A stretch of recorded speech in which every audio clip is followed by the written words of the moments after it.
Once upon a time, in a kingdom far beyond the mountains and seas, there lived a princess named Elara. Her beauty was unmatched, and her kindness was spoken of throughout the lands. Yet, despite all the admiration, her heart longed for something deeper than jewels and titles. She walked the palace gardens daily, her fingers brushing over roses of every hue. The wind seemed to whisper secrets only she could hear, and she listened with rapt attention. Elara often spoke to the flowers, sharing dreams and sorrows no one else could understand. Though everyone in the court admired her poise, none could see the sadness behind her smile. For she was promised to Prince Leontius, a man of power but not of her heart. The thought of marrying without love filled her with quiet despair. One morning, as the sun rose and painted the skies with gold, Elara wandered deeper into the gardens than ever before. She heard a melody drifting through the air, soft, gentle, and haunting. Curious, she followed the sound until she reached a hidden grove. There, beneath an ancient oak, sat a young musician with a lute in his hands.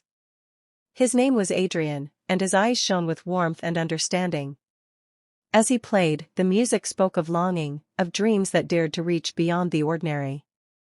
When Elara and Adrian's eyes met, something unspoken passed between them. It was as if their souls recognized each other across lifetimes. They spoke for hours, sharing thoughts, dreams, and laughter under the watchful branches of the old oak. Elara felt a joy she had never known, and Adrian felt a love he had always hoped for. From that day, they met in secret whenever they could steal a moment from the world. Elara would disguise herself in simple gowns, leaving the palace unnoticed. Adrian would greet her with songs and poems, each one inspired by her smile. They shared stories of childhood, of hopes for the future, and dreams of freedom. With every meeting, their hearts intertwined, forming a bond stronger than any royal decree. Though they knew the risks, neither could deny the happiness they found in each other's presence. As the seasons changed, so did the depth of their love. They laughed beneath the rain, danced under the moonlight, and shared whispers among the blossoms. Adrian's music grew richer, filled with the warmth of Elara's spirit. Elara's heart grew lighter, buoyed by the possibility of love that could defy the world. But the shadow of her impending marriage loomed over them both. The king, her father, had chosen Prince Leontius for her, believing it was best for the kingdom. Elara could not imagine a life without Adrian, yet she feared the wrath of her father. They began writing letters to each other, slipping them into the gardens where no eyes could find. Every word was a promise, a dream, a secret kept safe between them. One twilight evening, they met by the lake where lilies floated like dreams on the water. Adrian held her hands and whispered, "Elara, my heart belongs to you, and nothing else matters." Tears filled her eyes as she replied, "I will find a way, Adrian. I cannot live without you." Days passed with mounting tension, for the engagement ball was approaching. Elara felt trapped, torn between duty and the love that gave her life meaning. She spent nights under the stars, praying for courage and guidance. Finally, she made a decision that would change everything. She would confront her father and speak her truth, no matter the consequences. At dawn, she entered the grand hall, her head held high, her heart pounding. "Father," she began, "I cannot marry Prince Leontius. My heart belongs to another." The king's eyes widened with shock and anger. "You dare defy me, Elara? Your duty is to the kingdom, not to your whims." Elara's voice did not waver. "What is a kingdom without a queen who loves freely? I cannot live a life of duty without happiness." The court was silent, every eye upon her, astonished by her courage. Her father's face softened, seeing the fire in his daughter's eyes. Though pained, he nodded slowly, realizing some things could not be forced. "Very well," he said, "if your heart is true, you may follow it, but know the path will not be easy." Elara ran to Adrian, tears streaming down her face, and embraced him tightly. "We are free," she whispered. "Free to love without hiding, free to dream without fear." They planned a future together, a life filled with music, laughter, and endless skies. The kingdom slowly embraced their love, inspired by their courage and devotion. Elara championed the arts and dreams of her people, becoming a queen beloved not for her title but for her heart. Adrian's music spread joy, echoing through every street, reminding all that love could triumph against all odds. Their bond only deepened with time, growing stronger than any challenge or obstacle. They married in a simple ceremony, joyful and full of love, untouched by grandeur or duty. Together, they built a life of compassion, art, and adventure, never letting fear dictate their choices. The palace gardens, once a place of secrecy, became a haven of inspiration and celebration. Elara and Adrian taught the kingdom that true love requires courage and honesty.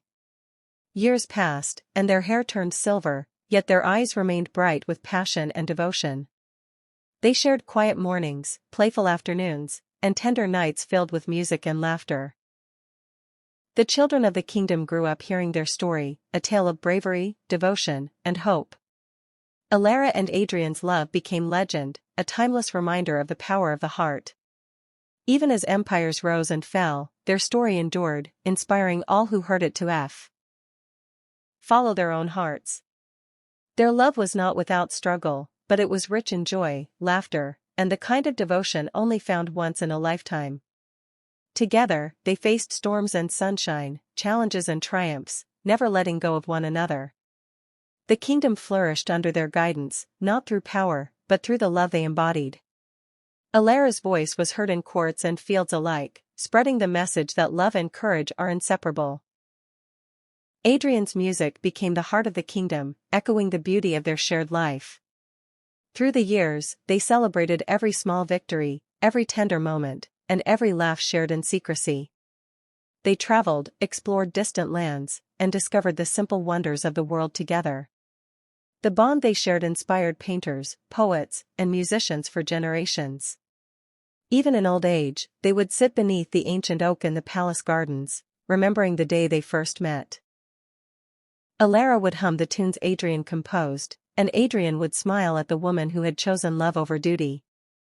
Their hands, now lined with age, remained intertwined, a symbol of the promise they made long ago. And when the sun set, painting the sky in hues of pink and gold, they would walk together along the lake, as if time itself honored their devotion. The kingdom remembered them not just as a princess and a musician, but as symbols of courage and the enduring power of love. Elara and Adrian proved that the heart knows its truth, and that following it, no matter the obstacles, leads to a life of profound happiness. And so, their story continued, whispered by the winds, sung by the rivers, and cherished in the hearts of all who dared to love freely.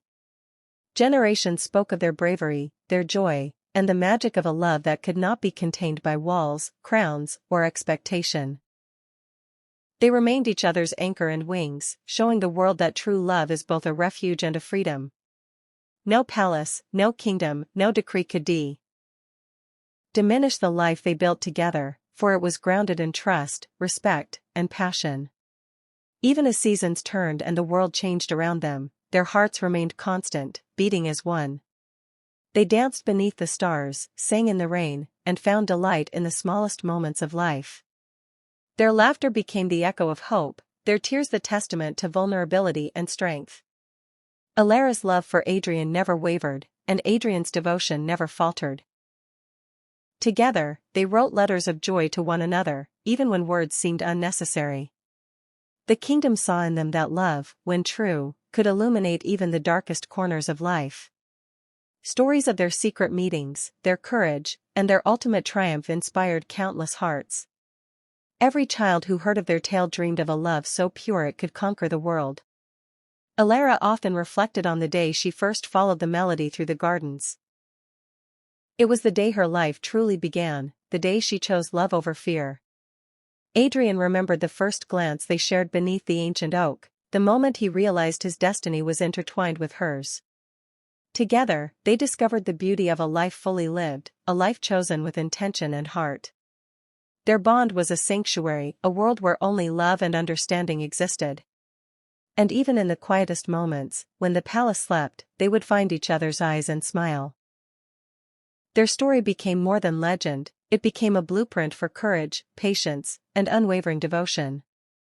They knew that love is not a fleeting feeling, but a lifelong choice, made every day with care and tenderness. And so, Princess Elara and Adrian lived not just happily, but profoundly, a love story that transcended time itself.